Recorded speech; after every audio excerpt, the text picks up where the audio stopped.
Tips four happy life എന്ന YouTube ചാനലിലേക്ക് എൻ്റെ എല്ലാ കൂട്ടുകാരെയും സ്നേഹത്തോടെ സ്വാഗതം ചെയ്യുന്നു. മുട്ട പുഴുങ്ങുമ്പോൾ പൊട്ടാതിരിക്കാൻ ശ്രദ്ധിക്കേണ്ട ചില കാര്യങ്ങളാണ് ഞാനിന്ന് നിങ്ങളോട് ഷെയർ ചെയ്യുന്നത്. മുട്ട പുഴുങ്ങുന്നതിന് മുമ്പ് മുട്ടയുടെ ഉരുണ്ട വശത്ത് സൂചി കൊണ്ട് കുത്തുന്നത് മുട്ട പുഴുങ്ങുമ്പോൾ പൊട്ടിപ്പോകുന്നത് തടയാം.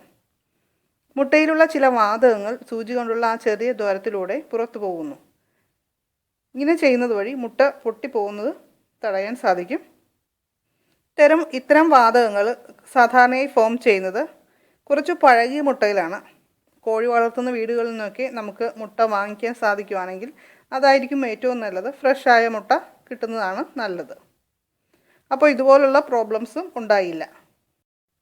ഒരുപാട് ദിവസത്തേക്കുള്ള മുട്ട ഒന്നിച്ച് വാങ്ങി ഫ്രിഡ്ജിൽ വെച്ച് ഉപയോഗിക്കുന്നതിലും എത്രയോ നല്ലതാണ് കൂടിയാൽ ഒരാഴ്ചത്തെ ആവശ്യത്തിനുള്ളത് മാത്രം വാങ്ങി ഉപയോഗിക്കുന്നത്.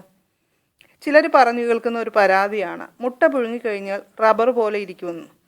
ഇത് ചൈനീസ് മുട്ടയൊന്നുമല്ല കേട്ടോ. 10 മിനിറ്റിൽ കൂടുതൽ മുട്ട പുഴുങ്ങിയത് കൊണ്ടാണ് ഇങ്ങനെ സംഭവിക്കുന്നത്. നല്ല സോഫ്റ്റ് മുട്ട കിട്ടാനായിട്ട് ഒരു 5 മിനിറ്റ് മാത്രം വേവിച്ചാൽ മതിയാവും. 5 മിനിറ്റിൽ കൂടുതൽ വേവിക്കുമ്പോഴാണ് ഹാർഡായി പോകുന്നത്. മുട്ട ഫ്രിഡ്ജിൽ നിന്ന് എടുത്ത് ഉടനെ പുഴുങ്ങാനായിട്ട് അടപ്പത്ത് ഇടരുത്. നോർമൽ ടെമ്പറേച്ചർ ആകാനായിട്ട് കുറച്ച് സമയം വെള്ളത്തിലിട്ട് വെച്ച ശേഷം മാത്രം ചെയ്യുക. മുട്ട പുഴുങ്ങിക്കഴിഞ്ഞ് സ്ലൈസ് ചെയ്യുമ്പോൾ പൊടിഞ്ഞു പോകാതിരിക്കാനായിട്ട് മുട്ട മുറിക്കുന്ന കത്തി ഒന്ന് നനച്ച ശേഷം മുറിച്ചാൽ മതിയാവും, പൊടിഞ്ഞു പോകില്ല.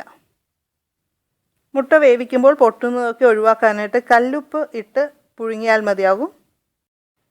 മുട്ട പുഴുങ്ങുമ്പോൾ ശ്രദ്ധിക്കേണ്ട അല്ലെങ്കിൽ നമ്മൾ അറിഞ്ഞിരിക്കേണ്ട ചില കാര്യങ്ങളാണ് ഞാനിന്ന് നിങ്ങളോട് പറയുന്നത്. അടുക്കളയിൽ സ്ഥിരമായിട്ട് കൈകാര്യം ചെയ്യുന്നവർക്ക് ഇത്തരം ടിപ്സൊക്കെ തീർച്ചയായിട്ടും അറിയാൻ സാധിക്കും. അടുക്കള നമ്മുടെയൊക്കെ ഒരു പരീക്ഷണശാലയാണല്ലോ.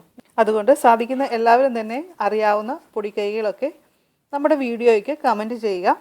ഈ വീഡിയോ ഇഷ്ടമായ ലൈക്ക് ചെയ്യുക. നിങ്ങളുടെ ഫ്രണ്ട്സിന് ഇത് ഷെയർ ചെയ്യുക. ഉപകാരപ്രദമായ പുതിയ ഒരു അറിവുമായി ഉടൻ കാണാം. God bless you. ബൈ.